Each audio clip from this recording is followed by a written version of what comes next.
ઇન્ડી ગઠબંધન તાશના પત્તાની જેમ મતદાન વચ્ચે કેન્દ્રીય મંત્રીએ વિપક્ષ પર સાધ્યું નિશાન। લોકસભા 2024ની ચૂંટણીના 7મા અને અંતિમ તબક્કામાં આજે 8 રાજ્યો અને 1 કેન્દ્રશાસિત પ્રદેશની 57 બેઠકો પર મતદાન થઈ રહ્યું છે।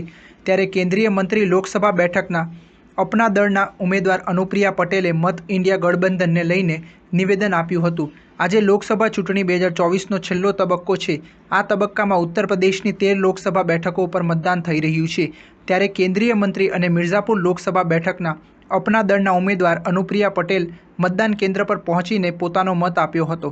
આ દરમિયાન કેન્દ્રીય મંત્રીએ ઇન્ડિયા ગઠબંધન અને નરેન્દ્ર મોદી વિશે નિવેદન આપતા કહ્યું હતું કે મને સંપૂર્ણ વિશ્વાસ છે કે મિર્ઝાપુરના સામાન્ય રહેવાસી ફરી એકવાર તેમના અમૂલ્ય મતથી મને આશીર્વાદ આપશે। 4 જૂને દૂધનું દૂધ અને પાણીનું પાણી થઈ જશે। ઇન્ડિયા ગઠબંધન તાશના પત્તાની જેમ વિખેરાઈ જશે અને નરેન્દ્ર મોદીના નેતૃત્વમાં ત્રીજી વખત મજબૂત એનડીએ સરકાર બનશે।